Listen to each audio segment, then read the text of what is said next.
Hey guys, welcome to the Another Excuse podcast, where we chat to founders, creators, and go-getters about how they started and where they are now.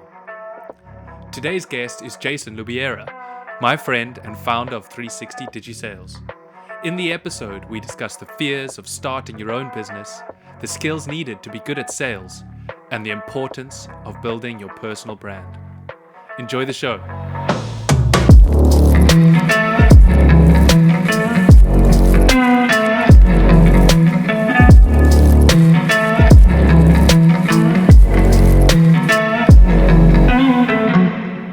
Welcome, Jason. Thanks for joining me today. How are you doing? Hey, thanks, Byron, so much for having me on the show. Today, I'm good, man. I can't complain. How are you doing? I'm fantastic. So tell us a bit about yourself. Oh yeah, so I've been on different podcasts, and this question is always difficult for me personally because you don't know where to start or what actually you want to know. So for me, I think it's always best to understand me from my upbringing. I'm very fortunate. My mom is South African. My dad is Ugandan. They've built a little army with 5 children. I've got 4 sisters. And fortunately enough, I was able to I was born and bred South African, but lived my preschool days in Germany. Awesome time. Yeah, Germany is Germany. I wouldn't say that I love it, but I love the fact that I got to live there. And then came alone back to South Africa to do boarding school. Did 1 or 2 years in Johannesburg. Then I was fortunate enough to go to the cream of the crop, Hilton College, which also, I think, formative years really built me to who I am the man today. And then, yeah, got again the chance to travel with a bunch of mates, did a gap year, big growth. And I fell in love with Spain because we were in a city called Girona. I traveled to Barcelona for the first time of my life, and I was like, wow, I need to firstly sort out my life and be like, okay, you can't do gap life. So let's get a degree. Yeah. And I studied in Barcelona, international management and finance, which was great. Took a year out and studied in Canada in Montreal. Then went back to Barcelona, completed my degree, and was like, okay, let's try get a job. And poof, got slapped in the face in terms of trying to work in Barcelona. Super, super competitive, man. You've got like guys as smart as you, speak 5 languages, and want to work for €1,500, and they're still happy to be a waiter, which I think is, now that I reflect, it's like a South African thing. Working a blue collar job and having a 9 to 5 just didn't sit well with me, having, gone to Hilton, got a degree. So I was just like, I should be like getting a PW type job, PWC Yeah. type job. And it just didn't happen. And then, yeah, 2017, I moved to Cape Town, and I've been in Cape Town ever since.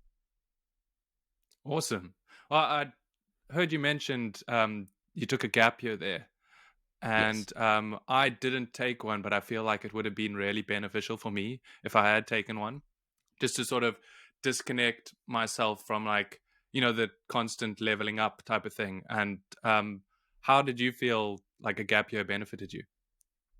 So interestingly, people be like, wow, Black parents that allowed someone to take a gap year. I actually was forced into taking a gap year because our school year finishes in December, and then in Europe it starts in September, and I wasn't going to Yeah. go to CT or anything like that. So the best thing I sold to my parents is like, hey, I'm not going to just sit at home. I didn't want to be in Germany.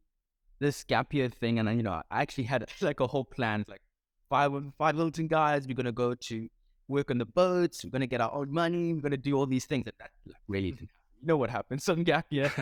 But Yeah. that's what actually, in terms of why I was able to take a gap year. But like you said, wow, I learned so much about myself, about the world, and what's actually available to you if you make an effort. And that's Yeah. why I just go for stuff. I think gap year was a great, both traumatizing in some sense, but formative, like super, super formative on the other. Yeah. I can see that. because I sort of figured out halfway through my degree that I wasn't really keen on it. And Yeah. I feel like if a gap year was something I'd considered, because just wasn't even like a thought for me. But looking back, I think it would have been beneficial, um, because it can sort of help you figure out what your interests are. Um, and so Yeah. I don't know, And but it's also very easy to look back and say yes. that, then like no, for Yeah. sure. Yeah. I think the truthfully, I wouldn't have said, okay, I think it definitely pushed me into believing that I have an opportunity to do something, because you can't know something if you don't know something, or you can't Yeah, do something that you haven't been exposed to, you know? So I yeah, think that the hundred exposure percent. and that really just propelled me like, okay, let's do this. Awesome. So this then led you to starting your own company, 360 DigiSales. So what exactly does 360 DigiSales do? So yeah, it actually didn't lead me, because when I moved to Cape Town, I got my first job, like my first official job. So Okay. in Boston, before I moved to Cape Town, I was doing internships and stuff like this. And I was like, oh, because I think already I was South African, I also missed out on going to UCT with all my friends. So I was just like, why not I just go land in Cape Town?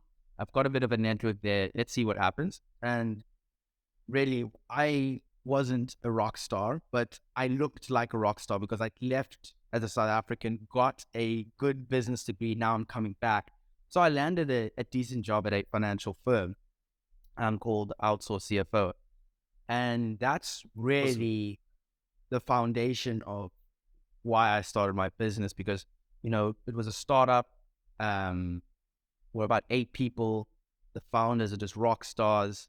And we grew to about like 35 when I left. And just seeing all of that, people growth, development of products, the anxiety that my founder had when a big proposal came in was just like, wait a minute, like business is super, super polarized. And it's Yeah. actually doable if have support around you. So my founder had 2 buddies, like, so we're like almost 3 co-founders, and he was he was confident, like he's confident in his ability, a chartered accountant, and Okay. they, Yeah. I give credit to them for exposing me to their business model, trusting me to be of value to the business. And I did three years there. Then I started 365 DigiSales, which is now 360 DigiSales. Oh, sorry, 360. Was it 360 or 365? My mistake. It Sorry. was 365 before, and now it's 360 Oh, okay. DigiSales. Yeah, yeah. Okay. And so what do you guys do? So yeah, we work only with B2B founders by saying, let's elevate your personal brand so that we can help you experience frictionless sales and increase your inbound leads, which ultimately our goal is to help you build your business, right? So a lot of founders, and they're more of mature scaling founders, have a product, they know how to sell, but the dynamics of how we sell and social media has affected how we do business. And one of the Yeah. tactics you need to consider is using your personal brand to build your business. And we will fill that gap for you. Awesome. And so how did you get started? I know you mentioned a bit you're working at this previous company and you saw the ins and outs. But how did you decide to start your own thing and take that leap? Yeah, yeah. And I think you probably alluded to it, is like, I have to give a lot of credit to the company I was working with before, because, came in as an intern, really very much felt like a manager just because I was so close with the founder and the team, the management team. And I saw, if I have to put it in one sentence, now that I can reflect on my past, I was a product of my success, right, in that business. So what I mean by that is the efforts I did in implementing HubSpot in the company, the efforts I did in implementing a newsletter, and the efforts I did in pushing Luboyera to build his personal brand was my product. It was my time and effort that I put into the company, and it saw growth. So that really is how I got started. I was like, typical millennial, bro.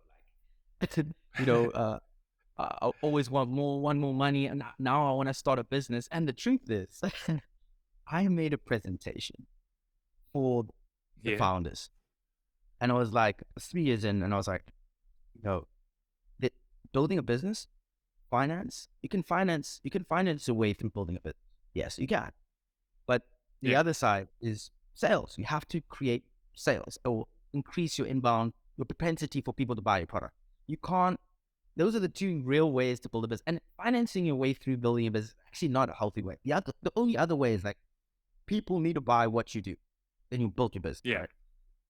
So I was Definitely. like, listen, guys, you guys are the best at doing finance, won awards. How about we spin off a sales enablement content creation company? I had this presentation, and I had their logo, and then like, we had PowerPoint, and then like question mark. What could this be? Dumb idea, so dumb and naive, because it was almost like a glorified resignation. These guys were like, you've called us Hmm. out, three directors, to come and listen to you, but of course they had trust in me because I've been there for 3 years. It's like maybe this guy has a new idea or something. Yeah. And yeah, not that it landed on deaf ears, but I would say not welcoming ears. And from there I was just like, uh, if this isn't where I'm going to continually grow and now and possibly build a business, I'm going to leave. I left 6 months later and started 360 DigiSales. Awesome. Yeah. That's great. And so what was the hardest part about like starting your own business for you? Yeah. The classic, um, I wouldn't say I wasn't confident in myself and just trying, because I think naturally, fortunate, I like to try a lot of things. I think the starting part was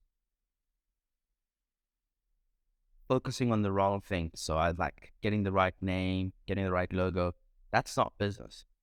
So the hardest part is actually going on and saying, I've got something of value that someone's going to buy, and it's actually going to create impact.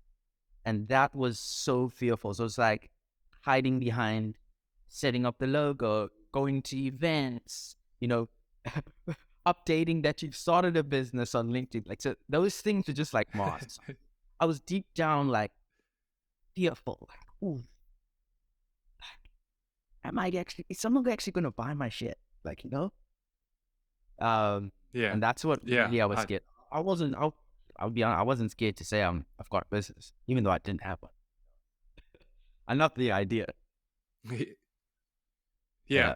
That makes perfect sense. That's something that I'm sort of dealing with at the moment. It feels like you're making progress by like spending time on the logo or coming up with the name or buying the website domain, but like that's actually not real progress. It's once you have demand for what you're offering, then that's when you know you actually have something. Yeah, And that's the stuff let's you be got to do. more frank, man. We're guys and girls who like to talk about business and be like, yeah, I've got this idea, I've got this, and then you act like a business person. The moment, even if it's, and okay, I might go against where you could give your services for free and someone sees value. No, business transaction is someone paid, even if it's not paid their time, Yeah. their money. The invoice was paid. Boom, transaction. Okay, business was made. That's it for me. Like giving Yeah. services to your friends and family, y'all, nah. Someone paid a first invoice. Okay, you're in business. You're in business now. Definitely. And so did you have any like immediate goals or benchmarks that you had to hit to signal that this was the right business for you? Or was it more just like an all or nothing approach? You were like, I'm doing this, make or break. This is the business for me. Yeah, I know it's gonna sound like, yeah, this guy's like a rodeo, like he's this daredevil. But if we backtrack on the slight rejection I got from starting the business, even though it was gonna be Yeah. calculated, I was like, oh, a spin-off company, they have clients, they're in business, like they were gonna be my first business mentor, and this is gonna be a spin-off from uh their original finance agency. Very calculated. Like I could see it in my mind. I was like, this is gonna be like, one of it was like a Disney World story. Wow, Yeah. like a spin-off internal company. I was just like, yo, this is like, I played this in my head. Like I still play it in my head. Um, but no, it was then a rodeo. I was like, all or nothing. I have to do this. I have to do this. Also because like, the it wasn't rejection, but when they sat me down, which was important, they did say, hey dude, what you're trying to get into is not easy. And for me, I think, of course, I took that as, you can't do this. Like, this is for tough people. You haven't calculated your risk. And, that didn't sit well with me. I was like, let's go. Let's go. Let's go. Let's make this happen. So it was like all or nothing. I'm all in. I'm going to make this thing work. Nice. So you had a lot of confidence, but were there like any fears that you had to overcome to start it? Yeah, plenty, man. Like, I still have a lot of fears, right? Right now, if I have to talk about the fear that I'm sort of experiencing is, we've been in business now 3.5 years. Our services are now charged in dollars because of mentoring. My mentors just said, just charge in dollars now, right? So our perceived value is a lot higher, right? And Yeah. we've recently now landed larger clients, but unfortunately, I've lost key members. So for me, it's like, wow, the fear of not delivering on this high value product that we can achieve, but I've got a internal capacity challenge. That fear is like getting called out. So that's real, But how I overcome that, I think naturally I'm a team player, and even though you mentioned that I'm confident, I'm only confident because I've got members who back me, and I So back your them too. team. Yeah, so I back them Okay. too. So like even in calls, like, and I always said, like, even in calls, I'm happy to be like, yeah, listen, I might not know right now, but Rachel's gonna get back to you. Then I go back and locker room chat. Oh, Rachel, I was on a call and I told this person this about you. Oh, Jason, you always say that about because we back people, like, and they also back them. So I think the fears that I experienced at the beginning, were so many. But again, I remember now that I didn't just start the business. So when I got rejected, or oh, this is not a great idea, I only left it 6 months later. And in between that time, they actually raised my salary because they saw that I was about to leave, and like, they said, "Hey, you want more money?" I was like, "Yeah, let's go." And I was 22, and I actually asked for a ridiculous amount of increase, and I learned a lot of things through that too. But I spoke to a few people already that I'm going to do this thing, and one of the persons was the PPC agency who was working for the finance company, and I told him this. I was like, Yeah. "Yo, I'm going to do this," and she was my first client because, Oh wow. yeah, she was my first client, and I feel that she was on my team. And I didn't know I was asking for help, but I was just like also learning from her. Like, I was like, went to, when I shouldn't say this, but I used to book out meetings to go to her, of course, because they were a partner. But I used to do everything, of course, that I needed to do. There was like one or two 10 minutes where I'm like, okay, how did you start your business? Oh, what CRM do you? And I got so much insight from her that I think it was natural that she was like, okay, let me just try this, what he's trying to do. Uh, Awesome. so I was working Yeah, with other people. I think people. Oh, sorry. I think people underplay the value of mentorship and how willing people actually are to mentor you. Um, it's more just an ask, and people will actually be very happy to answer your questions. But there's that another one of these sort of mental barriers where it's like you think that you're wasting that person's time, and so you don't even ask, but you have nothing to lose, so rather ask, and you'll be surprised at how many people will be willing to answer your questions. You've hit it on the head, right? On the head. Like, drawing it back to sales, 99% of, in fact, it could be any number, but a high percentage of salespeople don't ask for a referral. A higher percentage of people would be happy to give a referral. Yeah, just because you just don't ask. definitely. You know what I mean? Yeah. So you just make the assumptions. Yeah, overboard. Yeah. So what are the most valuable skills you'd say that you've learned from starting your own business? So, I'm an ideas guy. If I would be honest, I'm a very scatterbrained, but I'm very logical. So I, I I like to have a frame of reference where one of I wouldn't even call him a mentor, but he doesn't even know it's Stephen Bartlett. He talks about skill stacking, right? Where there should be like 3 skills that you can walk into a room and you're like, guys, I'm like, let's say we were bored, like Byron, Jennifer, Tando, we were with this board group and we have a vision on starting a company. And then, we don't really know each other, but we back each other because we have track record, right? Because we've started businesses. So like your question, we're in the room. We say, okay, well, what skills are you bringing to the table? And Stephen always says you got to have like a skill stack. He talks about having 5 skills, but 3 you need to be like, guys, I hold this down. This is me. This is my department, right? So for me, having started my business, like I'm constantly always thinking about that skill stack.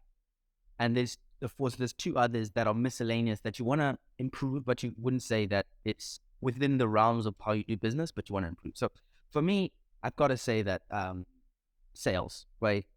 And how I see sales is that even from a young age when I was in school, I was happy to provide a value to my friends by selling sandwiches, right? I sold sandwiches at school. I was like owning the tuck shop. So that exchange of seeing, wow, boys want to eat sandwiches after rugby game, even though 2 hours later we're going to go have dinner, there's a gap, right?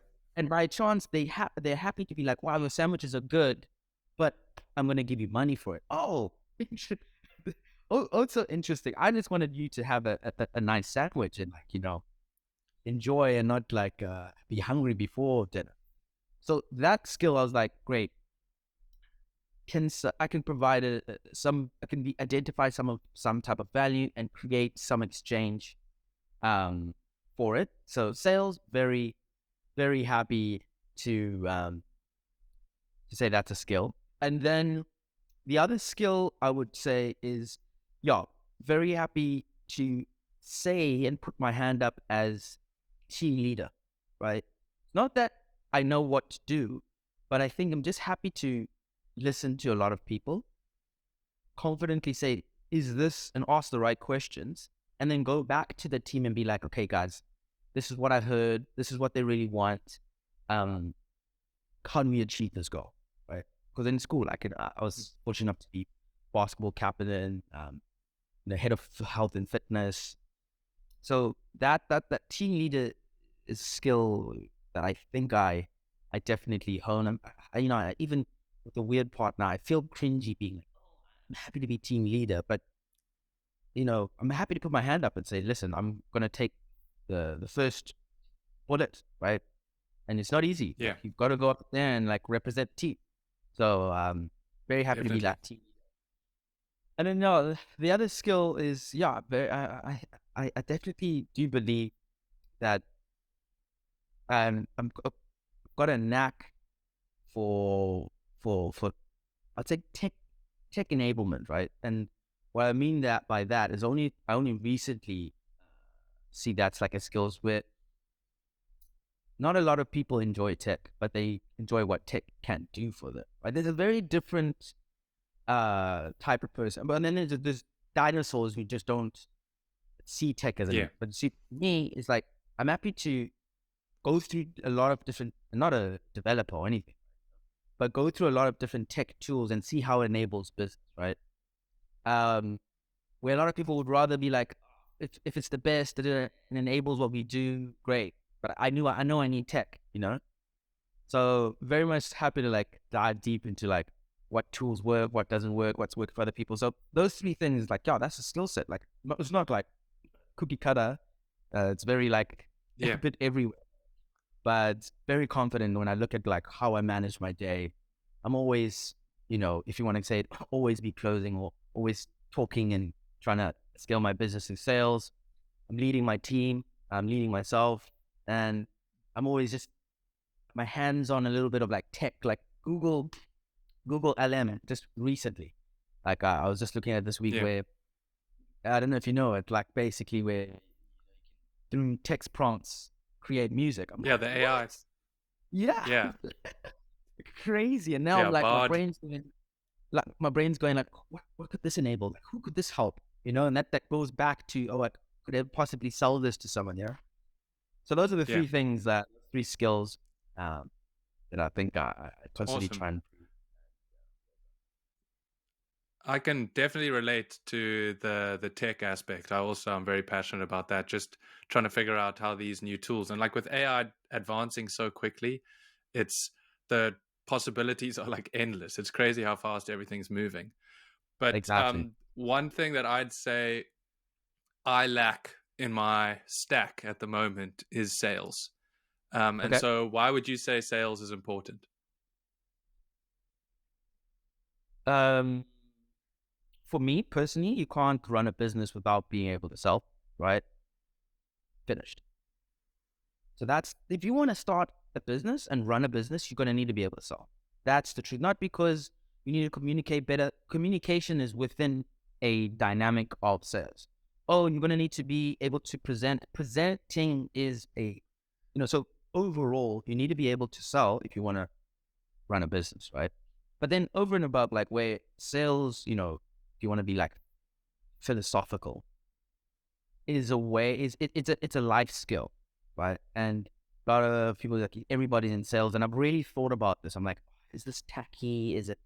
And I actually do believe it, right? Because I always said, your mother, Byron, great Yeah. guy, you brush your hair, you brush your teeth, you somehow take a shower.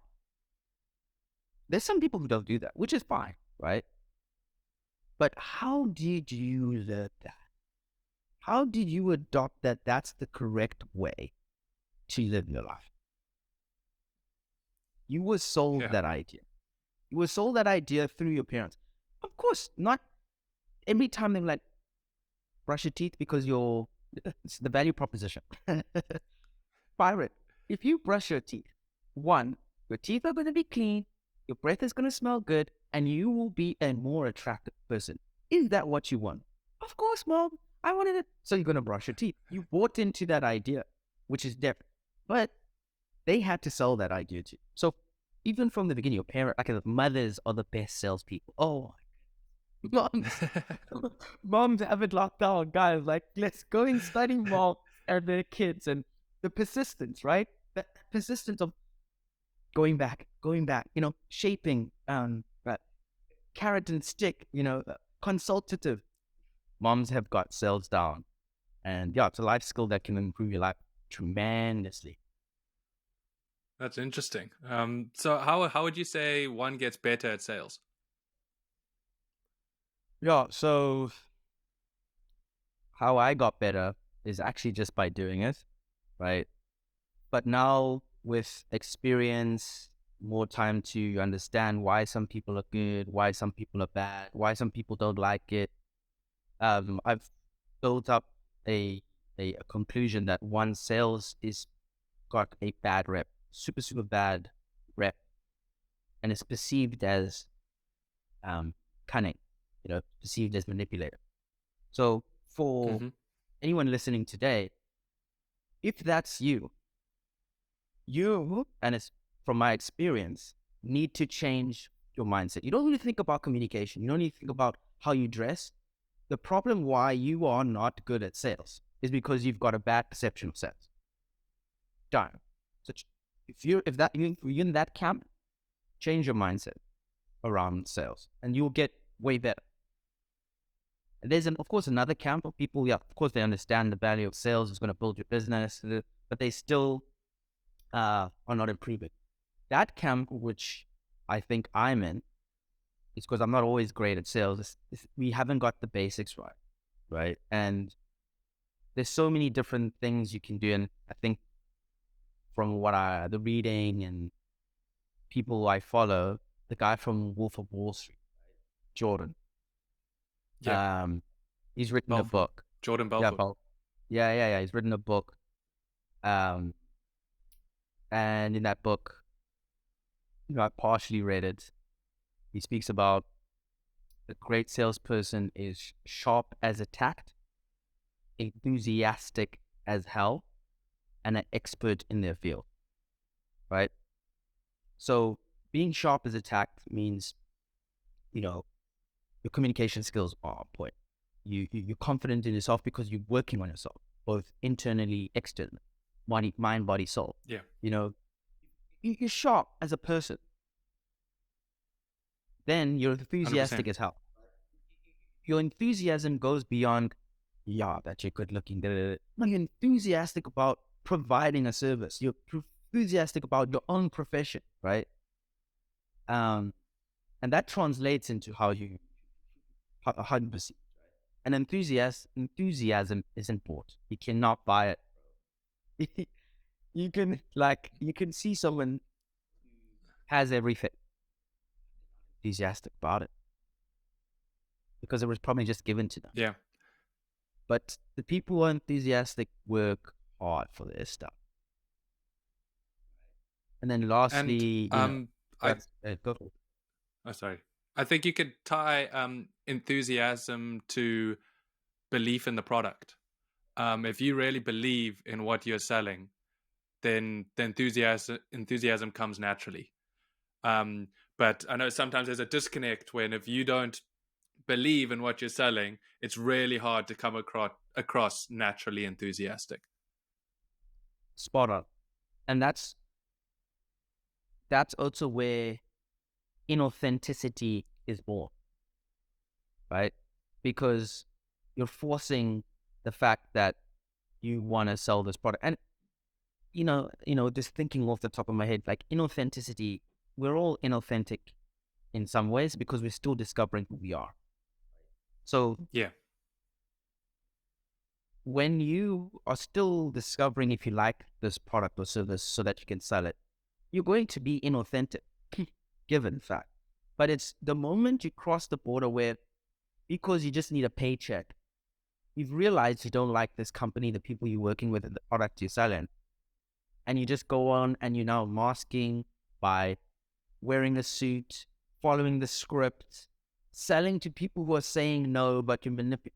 It's just like, take a step back, Yeah.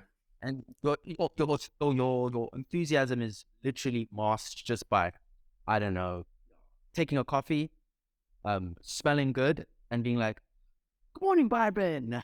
How was your day?" And then you leave the meeting and you high five with buddies like, "Yeah, we got that deal." Yeah. Not good. Yeah, definitely. And you said that the third point was knowing your business or product. Is that what you were saying? No. Well, so yes, but it goes beyond just knowing your business or product. So it's like an expert in your field, right? So Jordan speaks about being an expert in your field means understanding the dynamics of what's changing in the, let's say you're in the medical tech space. So you are researching, you're understanding what's changed, policy is changing, who are the new influences, also on the flip side, what are the new predictions?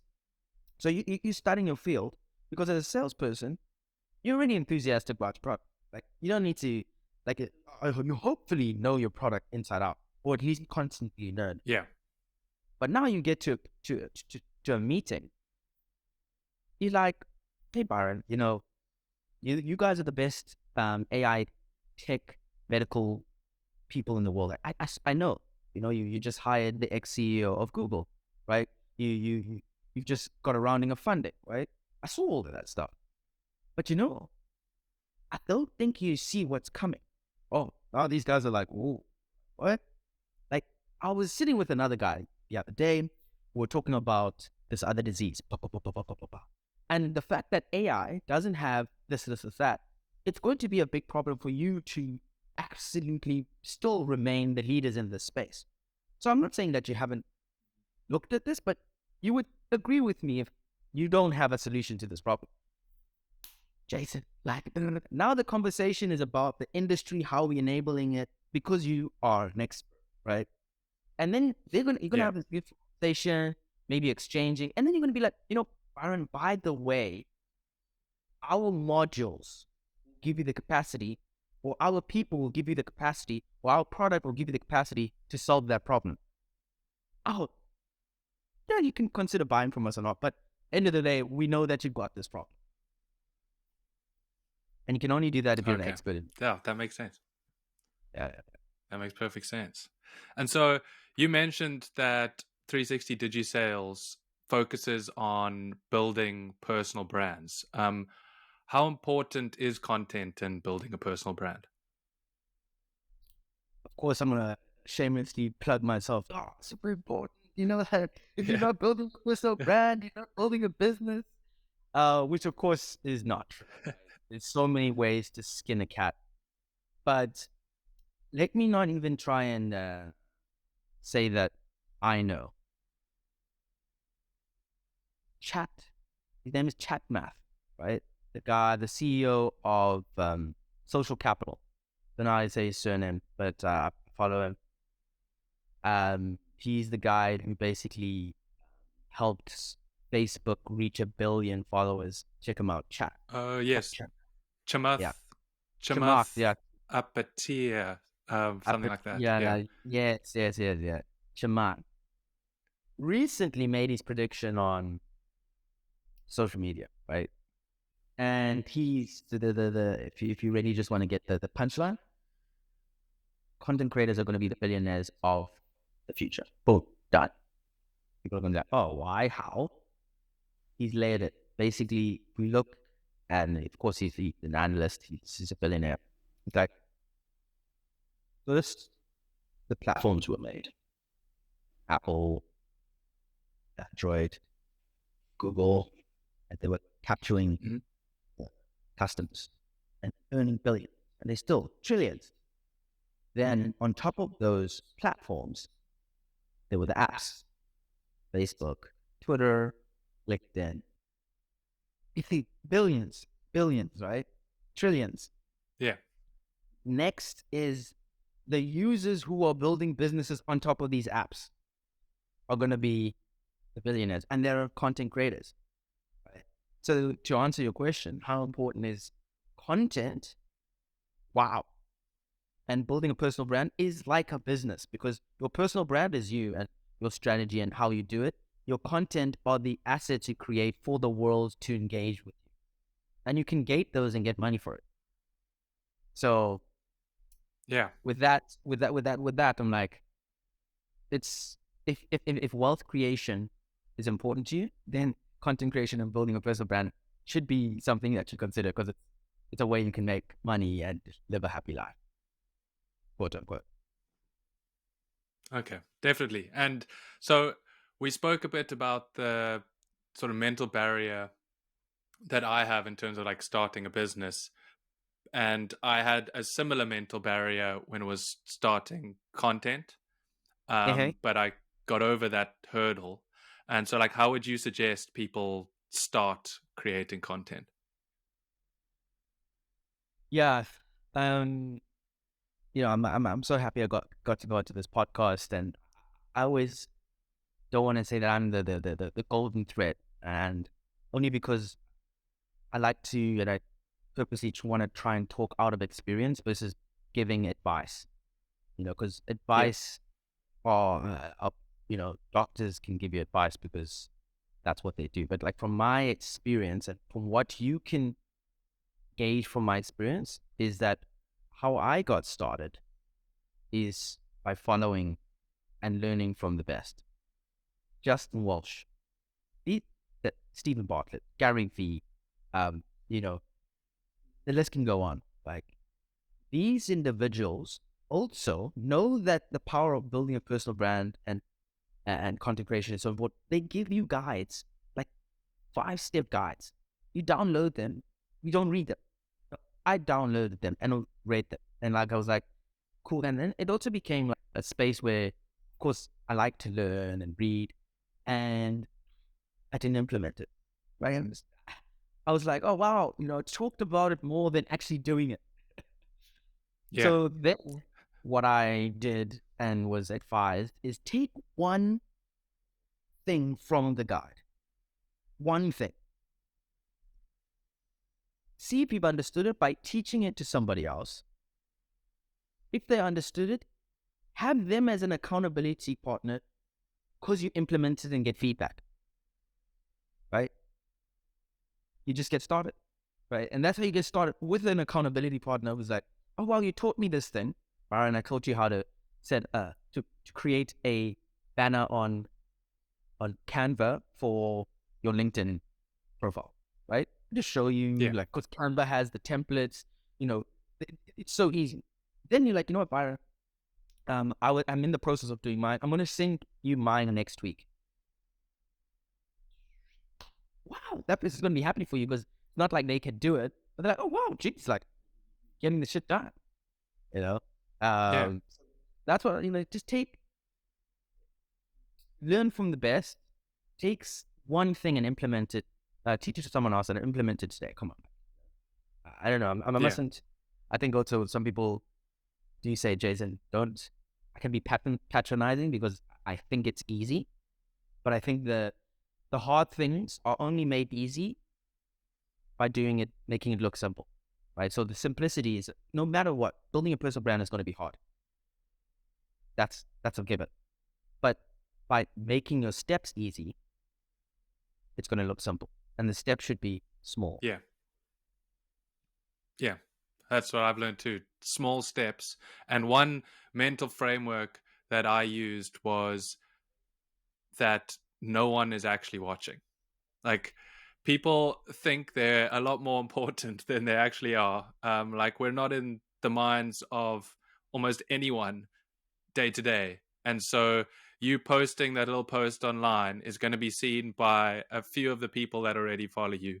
So there's not as much pressure as you think. And so being consistent and putting yourself out there for those few people that see it is way less of a worry for me than like thinking a million people are going to see this thing. And you can use that time with your few followers to get better. So if you stay consistent, by the time there's a million followers, you're good at whatever you decided to niche down on. Yeah, like, and even, that's even a great reminder for me. Just love how you express that because the classic 1,000 true fans is better than a million fake fans, right? Yeah. Because then you have no fans, and those 1,000 true fans can be maybe not customers, but referral partner, Yeah, and becomes exactly. one to many. But of course, I'm happy to refer you to one person because I know that person will need your services. But how happy are we to tell many people how shit the services or like how shit the content, Yeah. and then so that's a bad referral. It's like 10, or like this person's Yeah. not doing 10, but a good referral is 1. So it's like work on the smaller 100%. group. Cheap. No, thanks for that. Geez, life. That's that. Yeah. And so I think a lot of people also have so there's a mental block of like just starting, and then there's the second one where like once you've started, how do you come up with daily content ideas? Like, what is your sort of strategy to that? So how I look at myself, and I think I've even mentioned it already. Like I'm an ideas guy, right? But I think everybody's an ideas person. Give yourself that permission. You are the protagonist, right, of your story. And I know that's why, even though I don't have ideas, I love to even, sell myself as that person. Depends on who you are. But I walk into the room and, we're having a great time. Hey guys, I just want you to be careful. I'm an ideas guy. So this could go left. Some people hate ideas people because then it's like you never get anything done.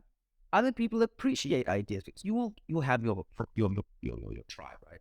But for me, so from my experience, I tell myself I'm the ideas guy, and whenever I have an idea, I don't specifically have a full process, but I have a queue. If I have an idea, I have a phone and Google Tasks, and there's a tab, ideas. I just write what I thought.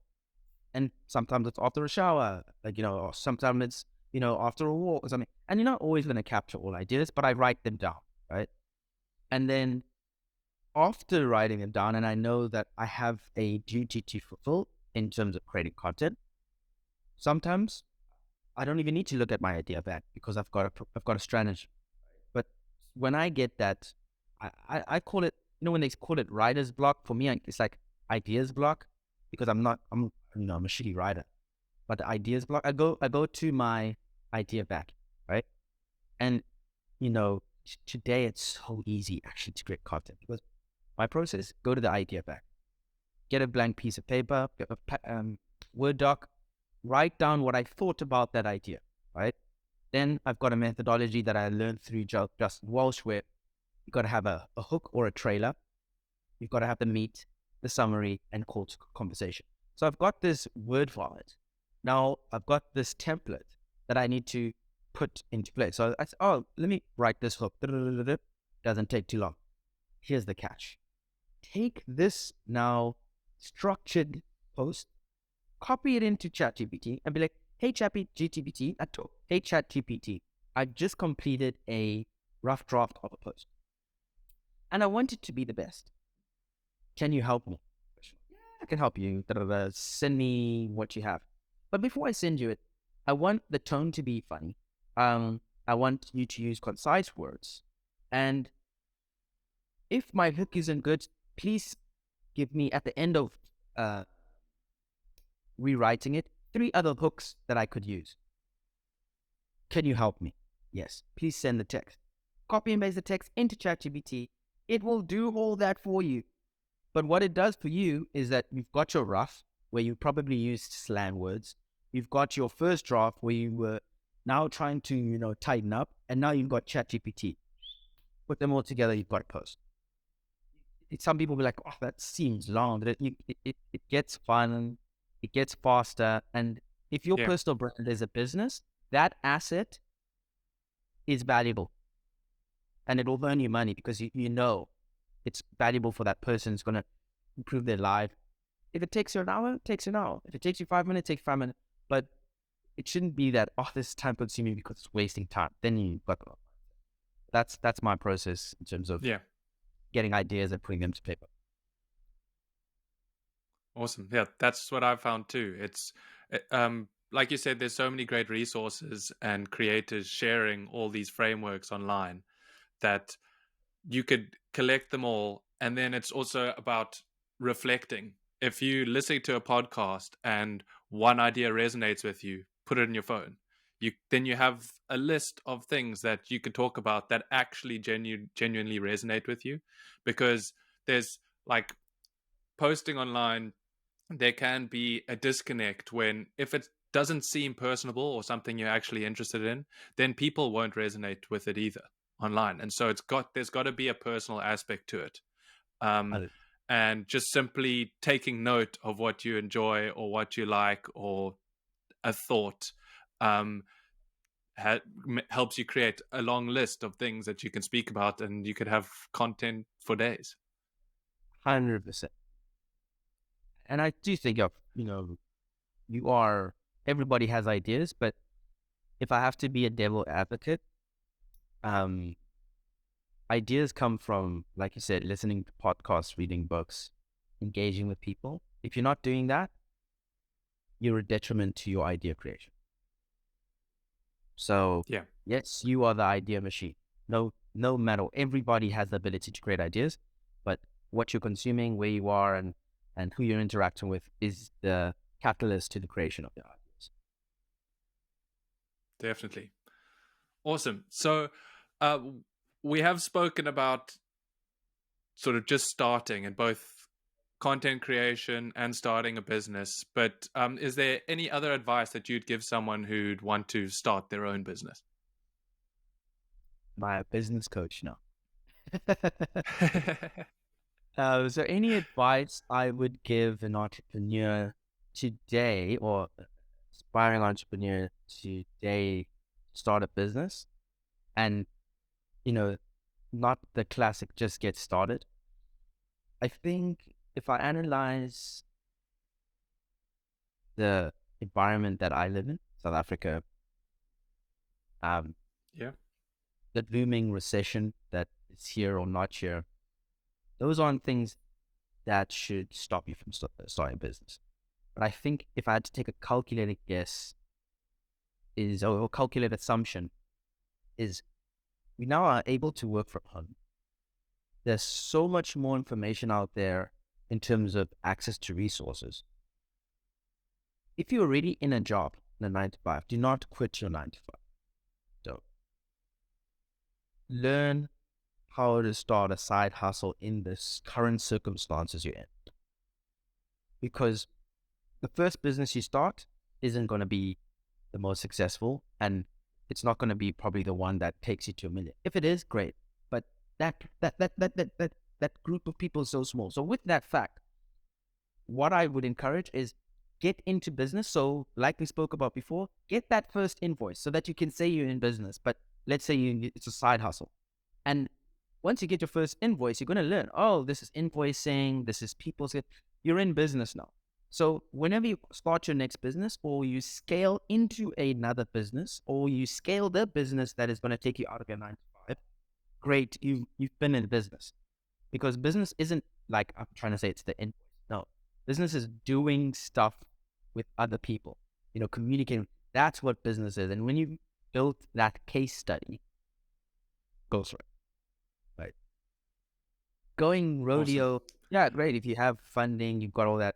But I would say, yeah, look at the environment. You could start a business today, man. Like, hey, ChatGPT, what business should I start? If I'm in South Africa, I've got 100,000 rand and I'm into gaming. Give me 25 ideas. Oh, idea Yeah. three, just go through the prompts and like, yeah, get it done. That's what I would do. Yeah.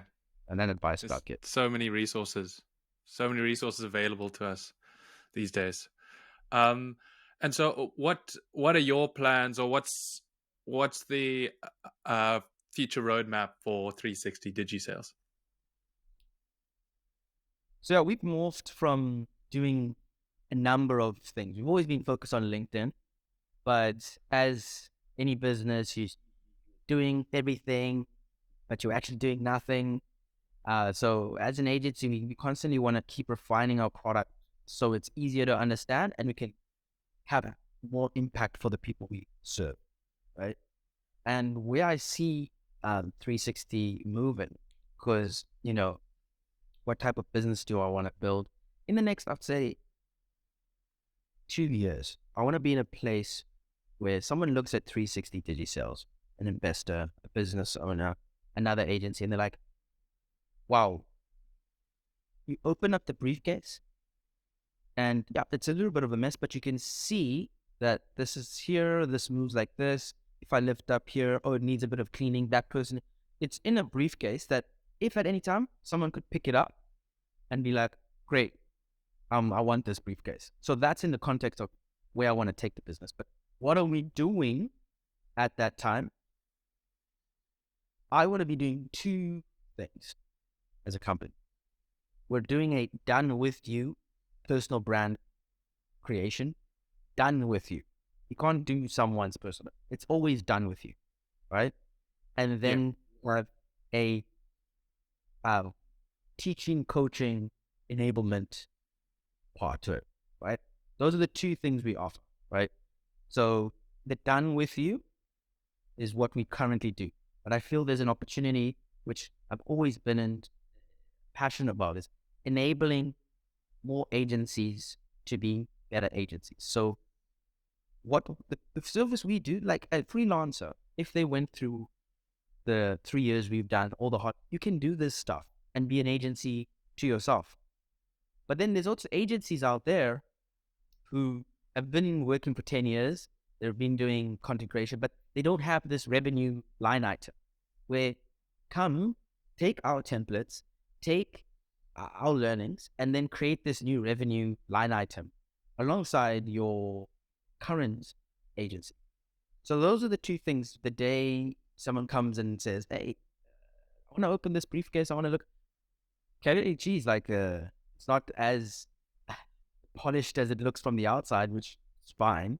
But yeah, guys are so focused on providing exactly the value that is needed for the market in a specific way. Awesome. Yeah, that's what I Great. was. So I think we've gone deep into business starting, your company, and creating content online. Now, to close off, I'd just like to ask you a few like more personal questions. Sure. And so I wondered, do you believe in routines at all? And if so, do you have any? Do I believe in routines? I do. I do believe in routines. Am I the most routine individual? I might beat myself up because I want to be better. Some people do feel I am quite a routine guy. Because maybe my upbringing, boarding school, um, slightly militant father. But I wouldn't say I'm the most routine. But what I have given myself grace is that there's cues. I call them cues, right? So do I wake up the same time every day? No. Do I want to wake up early? Yes.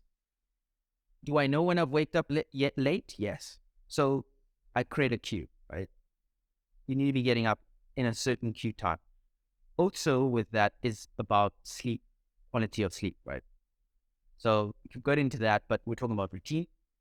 My cues are cool. Get into bed at a reasonable time. If you haven't, you've missed your cue. Do some type Yeah. of form of make your bed, right? That's maybe the rule, right? Make your bed, but it's a cue when you don't do it because then your rest of the day is going to be unorganized. Get some form of exercise. The cue is not, wow, I'm a 5 a.m. gymmer. Like this morning, I wanted to go to gym. I want to be the best energy for Byron and for the audience, but I woke up late, right? But I was like, you know what? You're fortunate enough to be in a beautiful city. Go for a walk in the park. Just go for that walk, right? That's the exercise. There's some sunlight. And then maybe another rule, which is like making the bed, is like, I actually have the safe breakfast, right? And maybe that's also because of time. Just put 3 scoops of muesli, 3 scoops of granola, protein scoop, a little bit of creatine, banana. If there's yogurt, yogurt. If there isn't yogurt, no yogurt. Pop in a bit of a glass of water, shaker, breakfast, right?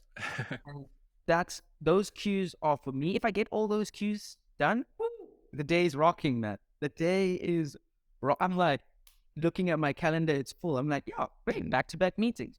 I don't mind. It's what I do, Oh, and that if I get that sort of right, which is simple for me, I don't do a morning read. Maybe while I'm walking, I listen to a podcast. I don't do the morning read. I don't meditate, right? I meditate in the evening, or I try at least to. Some of the things I can't do, like that haven't worked for me, and maybe because of my ignorance or so. But like for me, that routine, those cues, set me up for the day, and then I do have a few cues in the evening to turn me down. But it's more how I start my day.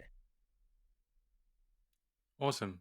Um, Yeah, like you mentioned there, I think now on social media and the sort of high performance mentality, there's like this is the routine to help you perform your best, but it's not really about that. It's about trying all these things that seem to work for a lot of people and figuring out what works for you and then sort of sticking to that. But I think the crux of it is that like having a basic routine that fits you just helps you start your day and perform at the best you can.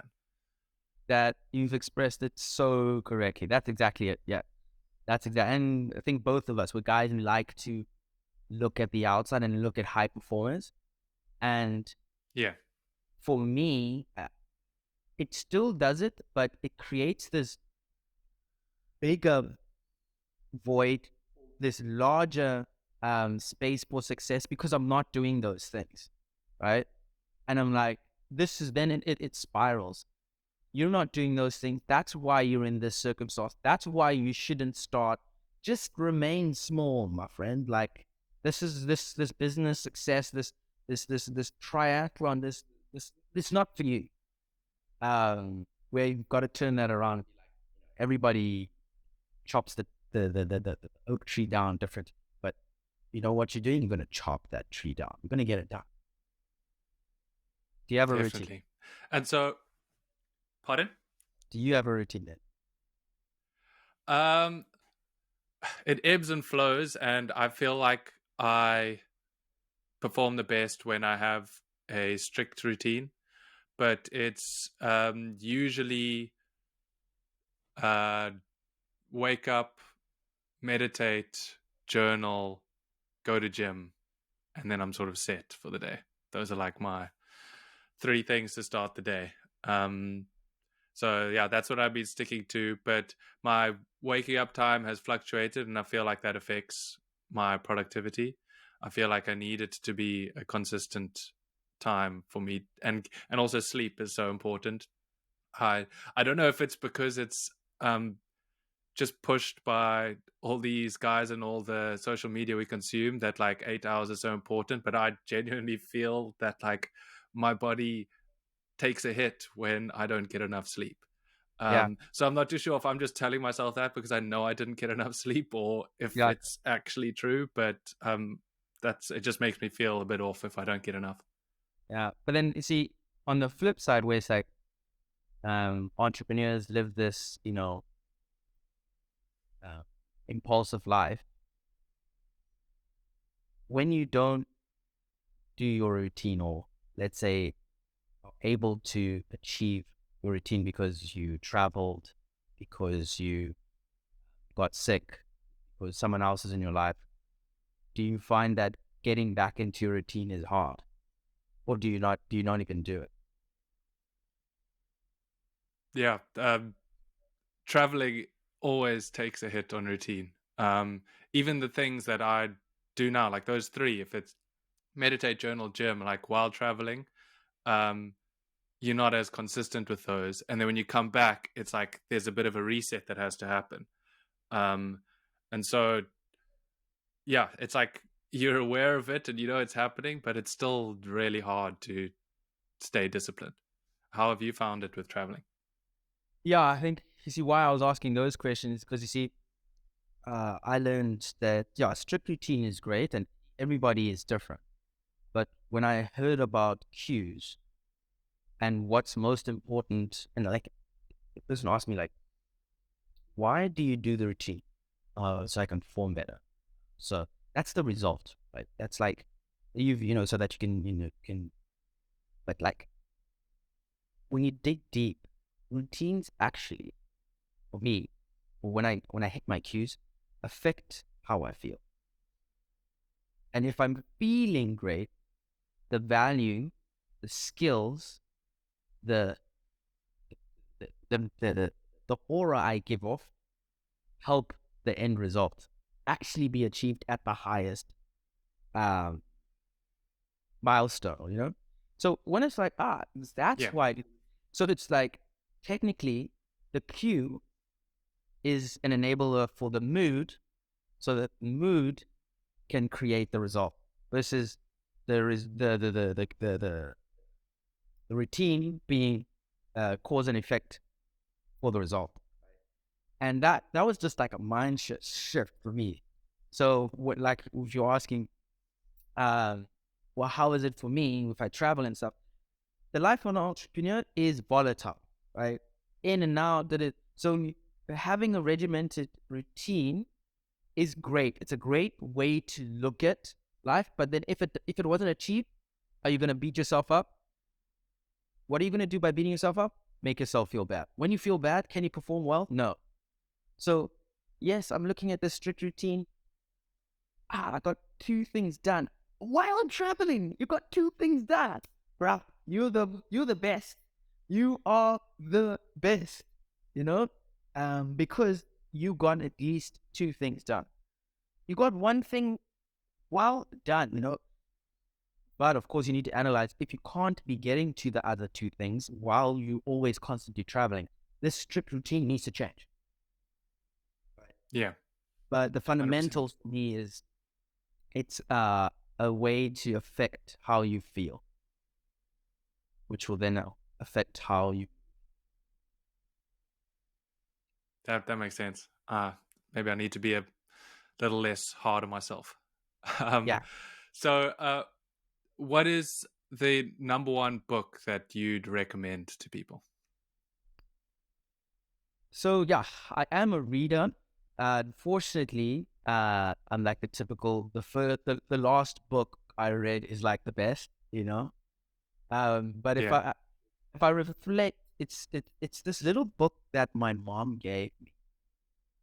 I think, you know, she understood I was going through a transition of life. A few things were happening in my life. And it's called The Carpenter. Very small book. The Carpenter. Yeah, The Carpenter. I'll send it to you. So it's a very it is like a self-help philosophy book. And, you know, books are content, and how you felt at that time is a pure effect of how you receive the content. So a book can be so good to some person because of how they read it, what before. So it's such a tricky one. And that's why I had to give that context of where I am, you know, when I read the book. So that book for me That was, makes sense. yeah, why it's the best is because of what it had application to me and how I felt at that time. Because you could read the best business book and you love business, but because of the application, it doesn't resonate. So yeah, it's called The Carpenter. Very much a principled book around how this carpenter went around this specific town building houses, but there's so many elements of how spoke about mastering of craft, strategy in communication, also there's just so many different things. But there's maybe I should I'll send it to you. But Yeah, the cop please. That'd be great. it really hit home. And when I look back, a lot of the internal values of how we've set up our company is set on how the carpenter ran his business. So he has 3 values. It's like, do everything out of love, make sure that you care about yourself and those around you. And I just forgot the other one. But they're very, very emotionally driven values that encapsulated the book so well. Yeah, such a good book. Awesome. Great. I'll check it out. And so we're just going to start closing up. I have one more question. Because the purpose of this podcast is to sort of, for me to like learn and grow and speak to people who are actually doing things. And so, do you have any advice or feedback for me on how I can improve this show? Firstly, great show. Well done to you for showing up. Thanks for having me as a guest. So, and I Well, wouldn't thanks want for to coming. say, yeah, wouldn't, I always say, like, I don't want to ever be somebody has the golden thread. And maybe it's the source of, maybe that's my anxiety or something that I need to overcome. But at the same time, Byron, I want this show to be the best. I want you to get the most out of it. So if I think on the top of my head, what you could improve, um, only because I've seen this strategy being done by other podcasters. There's Yes. this ability to get people to open up, feel comfortable, really understand why they are here today with you. They take a minute or they take half an hour before the podcast just to check in, right? And that time is intentional, right? They, I've seen success with all my podcasters. If we just take 30 minutes before the podcast to chat shit or to check in if this is the right time to do the podcast. I don't really mind if it's not, because I want the best out of you. If you're not in the best space like right now, I'm happy to respond. I think that's how some podcasters get the best out of their guests. And it's a tricky one because, of course, the guest, like, time is not like infinite, but Yeah. this time we have together can be so valuable for one person. It changes their whole life. So if we just like, let's get this done, let's record it, get the content out there, then you've missed the mark. So I would say it's not that it's even an improvement. It's more of like, hey, maybe this could be something that you incorporate in some shape or form, that you butter down your guest before you put them on show. Awesome. Thank you. That's very valuable feedback. Well, this is episode 1, so I can only improve from here. So thank you. Really appreciate it. And thanks for joining me today, Jason. I really learned a lot. So where can people find you and find 360 DigiSales if they want to learn more? Super grateful that I was the first episode. Congratulations, Byron, man. Thanks so much for having me. I do believe I enjoyed the show. Also, was just great to express myself, also listen to myself, listen to you. So big ups to you. And please, anybody who's looking to engage with myself or the team, the best way to engage with me, and I will reply on LinkedIn. It's Jason Luboyera. And our company is called 360 DigiSales.com. And we are actually also only on LinkedIn in terms of socials. So that's really the two places where you can find myself and my team. And we'll definitely be willing and happy to see how we can support you on your personal brand growth. Awesome. And that's actually how we set this up. It was a comment about a podcast on LinkedIn, and I responded and I was like, hey, I was thinking of doing one too. Let's jump on a call and make this happen. So thank you for getting the ball rolling and sort of pushing me over the edge. And now I've started this thing and it's not going to stop. So thanks again, Jason, and I'll speak to you soon. Cheers. Thanks, Byron. Cheers, man. Thanks for joining us. I hope you learned something. I know I did. Everything we discussed will be in the show notes. And remember to just start by taking one small step at a time. See you next week.